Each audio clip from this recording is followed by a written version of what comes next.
The Affliction Warlock is without a doubt the worst designed spec in the game for Mythic Plus, and I'm going to take it all the way from 0 to Keystone Hero, which is 2,500 rating, if you didn't know. So if that's not a good enough reason to sub to the channel, then well, you probably play a dwarf. Yeah, that's right, I said it, stupid racials. This is what you guys voted for, and I'm absolutely dreading the challenge. It's going to take a long time to get used to the spec, but surely we'll get there in the end. And I hope so anyway. Oh, and if you're wondering just how toxic it can be playing a Warlock, well, strap in, because you're about to find out. If you're unfamiliar with how my challenges work, I basically cut it off from all of my other characters and play it like it's my main. Though with very limited time, because I usually only play once a week on said character, I start at a very low item level. I probably have no professions, which in this case, I don't. I have very little gold, if any at all. I restrict all my gameplay, meaning I can't play with friends, guildies, or any members from the community. That said, however, I can stick with a group or a player during that session, but once that session or day is over, I can't regroup with them after. And lastly, I hide my raider IO so no one can see my main's progress. That would obviously show that I have experience and make my life a hell of a lot easier getting into groups, which is going to be difficult because, well, who on earth is going to invite an Affliction Warlock, right? So those are the rules. Now let's talk about my background with ranged classes. Yeah, it's not great, I'll be honest. My experience with the Warlock is honestly non-existent. This is the class with the least amount of playtime on my account, and I have no idea what I'm doing. Other than providing cookies, putting up a summoning stone, and the infamous Fear, I know none of their abilities. And my experience with the ranged classes that I have played have been incredibly bad. I play melee. That's what I know, and that's what I love. Casters on the other hand, oh man, this is going to be embarrassing. Alright, let's go take a look at Shinoda, the Affliction Warlock, and see what we have to work with. We're starting this challenge in week 3 of season 3 at a whopping 288 item level. I wasn't actually going to start this challenge so soon, but I just couldn't pass up the normal raid cash you get from the timewalking weekly. And as I thought about this, I also decided I should probably go and do the Emerald Dream weeklies as well. That and maybe some of the other stuff in the area to get some more gear. If I could get to 424 item level, I could then queue up to Raid Finder. This would be great for gearing, but would also be amazing for the vault. And due to the quality of life changes in 10.2, time walk-ins and all of the other dungeon levels now count towards the vault. So I would unlock 2 dungeon slots and 3 raid slots in no time at all. That said, I was doing all of this on a Tuesday, which doesn't leave me a lot of time. So I better get cracking. Oh, and if you were wondering about professions, I picked up enchanting to make crests and alchemy to benefit from longer files. I thought this made sense and would save me a lot of gold in the long run. So I started my time walkings, and this was my first experience as an Affliction Warlock. But the first dungeon I get into, I'm paired with another Affliction Warlock? What the? This guy made me look stupid, because they clearly knew how to play, and I didn't. I did my research into the build, but it's super confusing to me, and the button bloat is insane. There are so many spells. I grabbed the go-to spec for Mythic Plus, even though it assumes you have tier, but I just don't like change, so I thought I'd get used to the rotation now and try to understand where every spell should be on my action bars. Something I feel I'll never fully get used to on the Warlock. See, I'm used to using spells that build a resource, then I use other spells to spend that resource. This is how I know and play the game. And although the Affliction Warlock kinda has that, it's very different. Let me explain. In single target, I need to maintain 5 dots, use a couple of abilities on cooldown, use a builder and a spender, use my big cooldowns and trinkets, and then maintain everything. AoE is somewhat similar, but I use a couple of different abilities that are not in the single target rotation. I leave a couple of spells out, but I still need to maintain my dots on my primary target and some dots on at least 5 targets. Not to mention all of the utility you bring as a Warlock, but I'm not going to get into that just yet. So yeah, this is incredibly overwhelming, and you'll see a lot of mistakes during this series. Anyway, we finished this dungeon, and you can see just how poor I was in terms of damage. Affliction is pretty bad in these places because everything dies too quickly, but at least the other Warlock did a decent amount. I was nearly outdone by the healer, a holy priest at that. I finished all of the time walking dungeons and I headed over to the Emerald Dream to continue gearing. I decided to pile up all of the weekly caches and open them together, potentially making it more exciting. So I finished the Super Bloom, I took down the world boss, which this guy never gives me anything by the way, is it just me? I handed everything in, opened the caches, and from that, and some of the story quests, our gear went up to 380 item level. Nothing special from the caches, but anything's an upgrade at this point. I then continued to go through some of the story quests in order to obtain some upgrades. It took some time, but I finally reached 426 item level and unlocked LFR. I started with the first wing and I wanted to try my best on these bosses because I was paired with a lot of players that had the old 4 set and sat around 440 to 460 item level. On paper, I shouldn't be anywhere near their damage, but this is LFR after all. Many questionable things can happen. Don't worry, I was nowhere near their damage. I knew the fights fairly well, having cleared 8 out of 9 heroic at this point, on other characters of course, but ranged often come with mechanics that melee, the role I'm used to, don't. Or maybe in some cases on my other characters I just get lucky and I don't have to deal with them. And my build is tailored more for Mythic Plus. I have no idea if this is valid for a raiding environment, nor could I be asked to change it. I'll be fine man, it's LFR. During the first boss I got a bomb on me and I tried to be smart, but I forgot that placing a gate isn't instant. So I just let it go off in the middle instead of running out. Good job Dilly, great start. Heroic Raider by the way. I won't cover everything, but I thought a couple of these were worth going over because it highlights some mistakes and learning moments. Moments like spears on the second boss. It's a spear, right? Players get rooted, right? So here's me trying to run away from it. Oh Dilly, come on man. Heroic Raider. Anyway, we clear this wing and of course I get no loot. Cause well, you guys know, the majority of geared guys in here are trading loot to their friends. I've done it too, I know how it is, it's fine, it's fine. We then jumped into the third wing and I just wanted to show a classic LFR moment. We take down Council and move towards Naimu. And you guys know what's coming, right?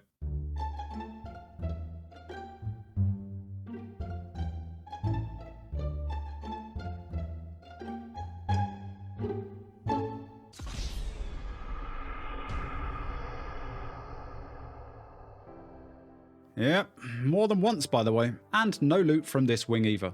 I cleared the second wing and once again left empty-handed. I forgot to check my damage in comparison to everyone else, but if you have to scroll to see your damage, it's probably not worth mentioning anyway. Is that elitist? Nah. So that was LFR. No loot, but we got vault slots, so it wasn't a complete waste of time. I had a little bit of time to spare before I started streaming that day, and I decided to be very cheeky. Because, well, a character around 420 item level probably doesn't belong in a normal raid, right? But sometimes when players have a decent group and they can easily clear, they tend to bulk up the numbers, meaning more loot drops. Along with this, if they have no warlocks and want one, there's another reason for inviting a poorly geared Shinoda to the party. I found a group specifically looking for a warlock and I took my shot. I signed up and I left this note. Alright, so I won't be showing any footage of what happened, and I don't like to name and shame. Me, and my community by the way, are all about positivity and good energy. We don't tolerate toxicity. But there was a particular player in this group that was a complete buttface. That's right, you heard me. If you're watching, you're a buttface. No cookies for you. So, of course, if I name that player and you guys find who they are, I imagine some of you would go out of your way to send some rather nasty messages. Look, I appreciate you guys wanting to support me and having my back, but it's not worth going to their crappy levels and being toxic yourself. There are too many bad eggs out there. Be a good one. However, I will share some of what they said without revealing names. So, this was the first message, and the warning signs were there. Why this warlock sleeping? I should have just got out of there, right? Nah, this was a free boost. And then, a little later, I got this whisper from the same person. Yo kid. Lil boy. Put up a summoning stone. Entire raid is waiting for your ass to do something. Now, I'll be honest, I was a little shocked. Players don't usually speak to me like this, and they shouldn't speak to anyone like this, regardless of whether they feel like they're boosting me or not, which they really wasn't in terms of their damage anyway. So I replied and said, was I asked? Which I wasn't, by the way. Apparently warlocks are slaves to the group and need telepathic powers. Who knew? Telepathic is the right word, right? I'm pretty sure. I had to Google it. And of course, they replied with this. Low IQ take. Stay ignored. I honestly have no words. I was completely shocked by just how rude and arrogant this player was. Is this what it's like to play a warlock? I killed a few bosses with this group and left. I was getting a free ride because my gear was really low and my damage was competing with the tanks, but that's no way to speak to anyone, and I just didn't want to be there anymore. Have any of you guys experienced stuff like this before? Let me know in the comments below. And while you're there, if you're enjoying this video so far and you want to share some sympathy for the horrors this series is going to put me through, be sure to leave it a like and consider subscribing to the channel so you never miss an episode. So, this was my first day playing the Warlock. My first day. But it can only get better, right? Because it's now Wednesday, reset day for EU, and we have our first vault to open. But of course, before we bother doing any of that, we have some weeklies to finish. More importantly, the Mythic Dungeon Weekly that offers a heroic item from the raid. This would be huge. And if you're wondering, I like to do this first because you don't get to choose the rewards from the cache. If you do the vault first and you take a raid trinket, for example, then I go and get the same one from opening the cache. I'm gonna be pretty darn mad at myself. I can of course open the vault first without taking an item, but why tease you guys with the vault and not take anything? This is just the way I like to do things. The same sort of thing goes for the Mythic Dungeon Weekly. I like to run Ruby life pools 4 times because it's quick and easy, allowing me fast access to the cache. My time on the Warlock is limited, so I don't want to mess around. I want as much item level as possible before jumping into Mythic Plus, and this will help. I know I could just go and do Mythic Plus the normal way, but again, I like to do things this way. I get quite a few questions and comments about the way I do things and the order I do them in, so I thought it was worth mentioning again. So I did just that. I also went ahead and completed all of the weeklies in the Emerald Dream. The world boss still hates me, and now we find ourselves at the vault with many goodies to open. The first cache I opened gave me a 441 offhand, one I already had from the day before, and that was a good start. The second one gave me a 441 neck. The third cache also gave me a neck, but this time without haste and a socket, so that was pretty meh. And the fourth and final one, the heroic raid cache. This one gave me a 470 main hand, not only with haste, but it also came with avoidance. Holy moly. But now it was time for the vault, and surely nothing would beat a weapon, right? Well, this is obviously debatable, but it did contain my BIS weapon from the raid and my BIS trinket. What the hell is this vault? It also contained a really good ring for me in terms of stat, and it came with a socket. I could have also picked up a tier helm. This vault was pretty nuts for a first one, and I wish I could take more than one item. But in the end, I chose to go with the trinket. Trinkets are pretty hard to come by, and I just picked up a hero weapon much higher than the veteran weapon in the vault, even if it is my best in slot. Rings don't have main stat, making them less impactful and therefore less important. And lastly, there's tier, which I felt I could get my hands on in a couple of weeks anyway with a bit of luck, because at this point I already have 2 charges of the catalyst and I could potentially get tier from LFR or plug in normal raid, because we all know Warlocks are welcome there. So that was my entire thought process in terms of gear, and I thought something worth sharing. But of course, let me know if you guys disagree with any of my decision making in the comments below. Alright, with all the new goodies equipped, it takes our total item level up to 433. I mean, not bad considering we started yesterday at 288. But maybe I made a mistake, maybe this was a bit of a gamble, because after the vault I then jumped into LFR. Yeah, I should have done this before the vault. And the trinket I took from the vault, I could have just looted it from LFR. I know, I say it like it's easy, just loot the trinket, Warlock noob. But I mean, if it does drop and I could roll on it, well, now I can't. So maybe I just potentially griefed my vault and I could have had one bit of tier. Oh man, I'm not gonna like this next part. So I got into LFR. I cleared all 3 available wings, and well, once again I didn't actually get any loot, but the trinket did drop. And of course, I couldn't roll on it. Maybe next week we do things differently. After LFR, I decided it was time to enchant some of my gear and grab some consumables. I didn't have a lot of gold, so I picked up some enchants for gear I felt I wouldn't be replacing for a very long time. The hero weapon, for example. I got some cheap enchants for some of the other bits. I picked up some food and weapon runes, and it was finally time. Time to jump in to some Mythic Plus.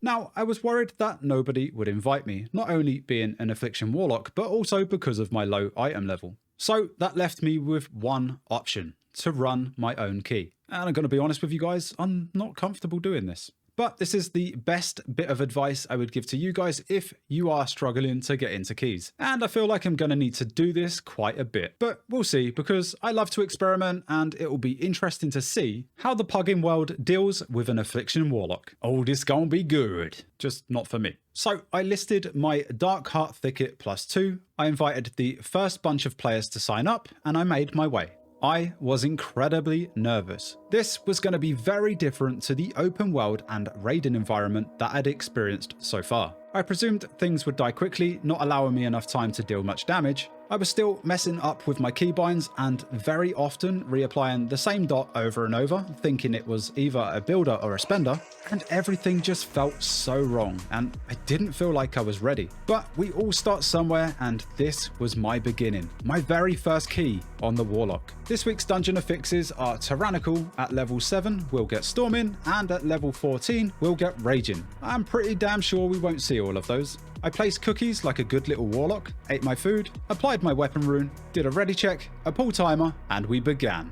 Oh, and I haven't mentioned it yet, but I've also added a spell timer so you guys can actually see which spells I press when I press them. I'm probably doing a lot wrong, but it's early days, so bear with me on this, okay? We got off to an amazing start when I realized starting a key dismisses your pet. Thanks, Blizz. Great design. Nice one. I was slow catching up to the group and I could already see that I was going to be pretty much redundant because everything just melted. Though in my defense, the BM Hunter was 464 and the LE Shaman was 454. 20 and 30 item levels above me, so it shouldn't even be close, right? Even the tank was smashing me on damage. But there were a couple of ad packs where I guess I pressed the right buttons and I actually finished above everyone on damage. But that was one pack. Let's see what it looks like at the end of the dungeon. As you would imagine, being a +2, everything is dying super fast. The first boss goes down and you know what? I'm actually quite happy with my damage, all things considered. Though, remember when I said about getting buttons mixed up and recasting the same dot over and over? Well, we get to the second boss, everything is going well, and then...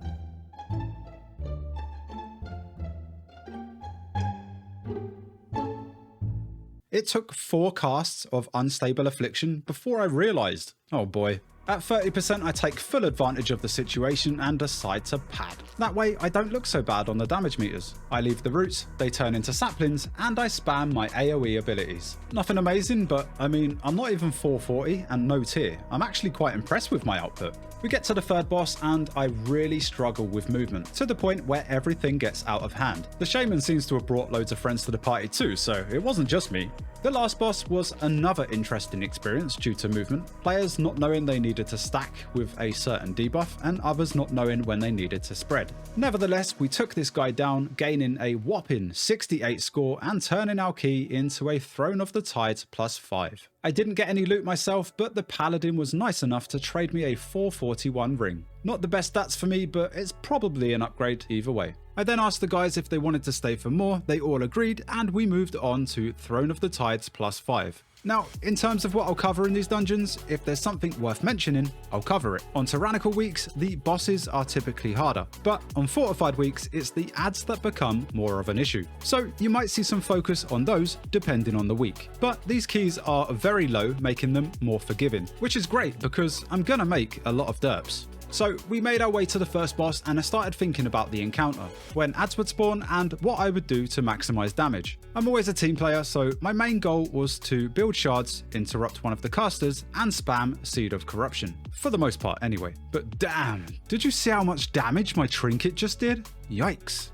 The ad packs were pretty tricky to deal with and movement was a pain to get used to, but I think I handled it okay. The second boss, however, is usually pretty sloppy when it comes to pugs, and this was no exception. No communication, poor stacking for the ads, including myself, and at a higher key level, I think we'd struggle. But thankfully, this was only a 5 and everything goes fine. Though I think maybe next time I try dotting the slimes and not trying to stun them, cause yeah, stuns don't work. I already knew this and yet I still tried. After dodging electrocution and avoiding a scary pull of death, we made it to the third boss. And this one had me thinking about Warlock utility and how to use it efficiently. I messed up with movement during the encounter, but I did realise that I could have used Demonic Circle to get back into the action much faster. That's all I say for this boss, but I'm learning. Maybe there's hope for me yet.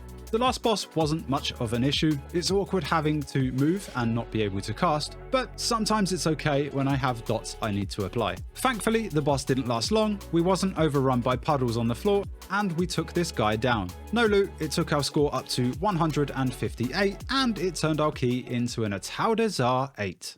Alright, so Atal Dazar plus 8, which means we now get Storming. Only the healer stayed, so we've got a new group. I missed the hunter's damage, which clearly carried, but this time we have an enhanced shaman with some pretty nice gear and an org evoker to increase it even more. This one started off great with the shaman pumping like expected, but I had an awkward situation when I had to run from the first boss. Now, I don't get targeted by this very often, and I couldn't just shadow meld like I can on my demon hunter. So I actually had to run, and I didn't know the boundaries, if I should stop to cast abilities. So I basically just ran and stood in place like I was terrified to move. I just had one of those moments like, WTF do I do? But yeah, this guy wasn't an issue for the group, we take him down, and although the shaman is pumping, I'm actually doing quite a bit of damage myself. Just forget we have an org evoker. The totem boss is a bit of a weird one with an org. There was no communication, so I had no idea who was taking which totem. I assumed as a ranged DPS I'd be taking the far one, but that didn't happen. Movement didn't help on this one either, as he jumped on me nearly every single time. That didn't matter so much though, as the damage from everyone else was enough to transition him pretty quickly. And it wasn't long before he died, though again, movement in phase 2 was pretty annoying. The priest boss was pretty simple, plus I could stand next to a blood puddle and somewhat claim it, instead of being melee and rush into one at the last second. Sorry, I can only really compare things to a melee because that's pretty much all I really know. There are two ways you can kill this boss. You can either kill the adds or choose to CC them. If you choose to CC the adds, you'll obviously need enough CC in the first place, and then of course enough damage to kill her in time. Otherwise, you'll be overrun by adds, the priest will heal back up, and it will become a complete mess. I kinda did this on PTR, trust me, it's not fun. On to the last boss, and I think this one, on Tyrannical at least, can be very hard for groups to deal with. In the majority of pug groups that I've been in, they all stack the clones in the middle, like so. You actually want to kite the boss round the room and leave the clones behind her. This way they follow her around the edge of the room and keep the middle clear. I pretty much stayed in the middle during this fight because I knew it wouldn't last long. But if I did this on a higher key, it'd get very messy. But yeah, she didn't last long and the dungeon was over. We picked up a cloak from the chest with perfect stats. It took our total score up to 285 and the key we got out of that was a Rise 11. One I was dreading, especially as a ranged DPS. But I needed one more key for the vault, so it had to be done. Once again, everyone else bailed, but the healer stayed. And this one was interesting, because not only did I get a 460 Havoc Demon Hunter with 2 set, probably meta abusing of course, but I invited an Arcane Mage, a spec that was roughly 4 or 5 votes away from being chosen by you guys for this season's challenge. So I had to show them who's boss, right? Well, that might be tricky because they have a ton more experience, being around 1400 score. They were 455 item level, which is about 20 above me, and to top it all off, they have 2 set and I have nothing. But there's one thing the mage doesn't have, and that's Dilly in control. We got this. This one started off so well, it took an entire ad pack until I realised I had no pet. Why does it always dismiss your pet when you start a key? Why? And the first pack pretty much shows you just how this key was gonna go. Well, thanks for the boost, Demon Hunter. Lol. The first boss goes really well, everyone's incredibly greedy with the haste orbs, and would you look at that boss damage, baby. I can't wait to actually get some gear. This Warlock is gonna pump. This Arcane Mage got nothing on me. We got to the gauntlet and, I don't want to talk about it, alright?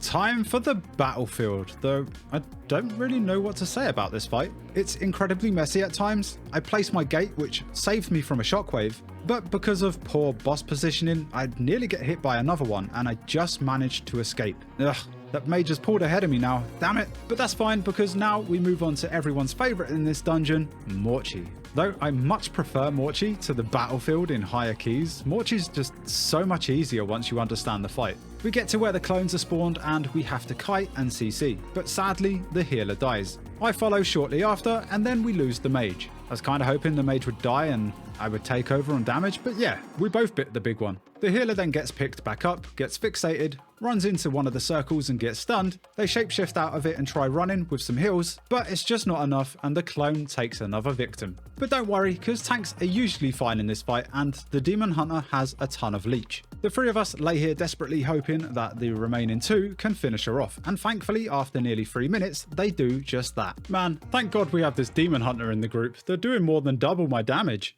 And then we make our way to the final boss. And this is what I feared the most. Doing the orbs and hoping others also understood how it worked. But if I'm completely honest, I actually have no idea how they work because I've never had to do them before. So I thought I'd do this fight a little differently and share my thought process during the entire encounter. And this is pretty much how it went down. Alright, so I stand in them and move out at a certain point, I think. Or am I wrong? Oh man, see, I still don't know. Alright, first orb. They're on the mage and the healer. They got this. Ouch. Okay, they don't got this. That's clearly not how they work. Alright, next one's mine. I got this. I wait for my weak aura to clear, then I move out, right? No? I move back in? Damn it! That's not how it works. My weak aura doesn't even tell me. Okay, I got the next one. Third orb. We've defo got this one. Okay, healer isn't moving. I should move out.